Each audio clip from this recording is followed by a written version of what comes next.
వచ్చినటువంటి సమయంలో గెహజీ పరిగెత్తుకుంటూ వస్తాడు. నాకు కావాలి, మా ఎలీషా తీసుకోమంటున్నాడు, ఎఫ్రాయిం అని ప్రవక్తలు వచ్చారు, 2 మణుగులు పెట్టి నాకు ఇప్పించండి, 2 జతలు బట్టలు ఇవ్వండి అని చెప్తాడు కదా. సో ఇంకా వచ్చేటువంటి దానిలో గౌరవ నయమాన్ చూస్తాడు. గెహజీ పరిగెత్తుకుంటూ వస్తాడు.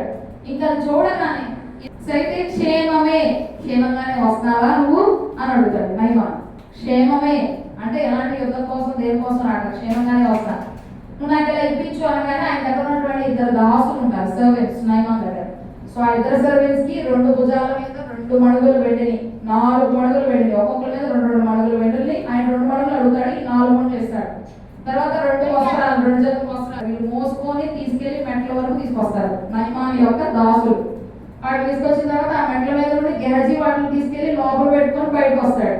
వచ్చిన తర్వాత అయితే ఈ నయమాన్ వెళ్ళే దారిలో వెళ్ళేటప్పుడు ఏం చెప్తారంటే, మీ ప్రాంతం నుండి నేను 2 కంచెర గాడిదలు మోయగలిగినంత మట్టిని మీరు చక్కగా సంచుల్లో వేసేసి ఆ సంచుల్ని కంచెర గాడిదలు పెట్టి నాకు ఇవ్వండి అని నయమాన్ అడుగుతాడు.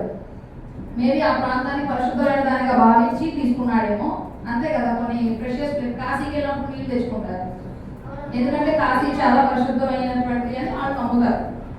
గంగాలో నీళ్ళు వాడుకుంటారు.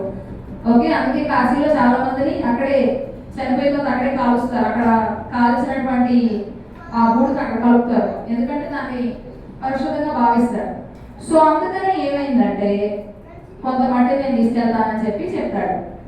ఇలా అయిపోయిన తర్వాత అక్కడ రిమోను అనేటువంటి దేవత ఉంది సిరియా దేశం.